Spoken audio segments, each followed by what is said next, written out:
तंदालाजा इलाके में रहने वाली एक लड़की की तंदालाजा इलाके में हुए एक सड़क हादसे में मौत हो गई, जिसके बारे में नगर पालिका को शिकायत दी गई।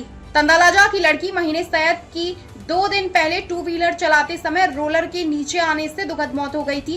फिर आज एडवोकेट अशफाक मालिक के नेतृत्व में एक मोर्चा नगर पालिका पहुंचा और डिप्टी म्यूनिसिपल कमिश्नर को शिकायत दी गई कि लड़की ने गड्ढे की वजह से ब्रेक लगाया था, जिससे वह गिर गई और रोलर से एक्सीडेंट हो गया और बेटी की मौत हो गई।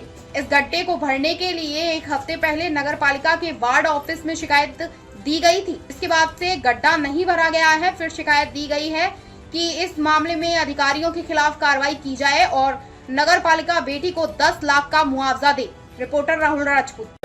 અમે વડોદરા મ્યુનિસિપલ કમિશનર સાહેબની કચેરીમાં આવ્યા છે। વડોદરા મ્યુનિસિપલ કમિશનર સાહેબને રજૂઆત કરવા આવ્યા છે।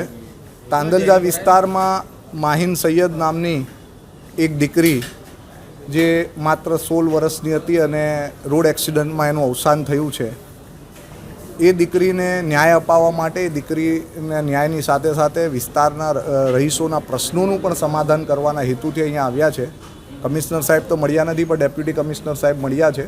એમની સાથે રજૂઆત કરી છે અમે કે આ જે દીકરી છે એ દીકરી જે રોડ આગળ જે રોડના ખાડાના કારણે શોર્ટ બ્રેક કરીને દીકરીને ગાડી સ્લીપ થઈને અવસાન થયું છે, એ જે ખાડાઓ છે એ ખાડાઓ બાબતે આ એક્સિડન્ટ થતાં પહેલાંની અઠવાડિયા પહેલાંની ફરિયાદ હતી અમારી, અને અમારી રજૂઆત છતાં એ ફરિયાદ સાંભળીના અને છેલ્લે એક દીકરીનો ભોગ લીધો। તો એના માટે જે કર્મચારીએ સાંભળ્યું નથી એવા કર્મચારીના વિરુદ્ધ પણ પગલાં લેવામાં આવે, સાથે સાથે દીકરીને ન્યાય આપવામાં આવે, દીકરીના પિતાશ્રી પરિવારને 10 લાખ રૂપિયાનો વળતર આપવામાં આવે એવી અમારી રજૂઆત છે।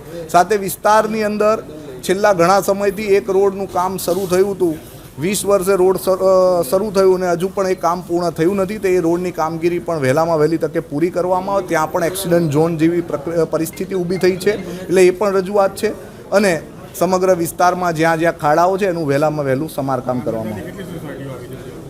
તાંદલજાની આખા વિસ્તારમાં 300થી વધુ સોસાયટીઓ છે। અત્યારે આ વિદ્યાર્થીઓને લઈને આવ્યો છે, કારણ કે એક વિદ્યાર્થીનીનું અવસાન થયું છે, એટલે વિદ્યાર્થીઓ આવ્યા છે। જો નહીં થાય તો આગામી દિવસોમાં આખો વિસ્તાર અહીં લઈને આવીશું।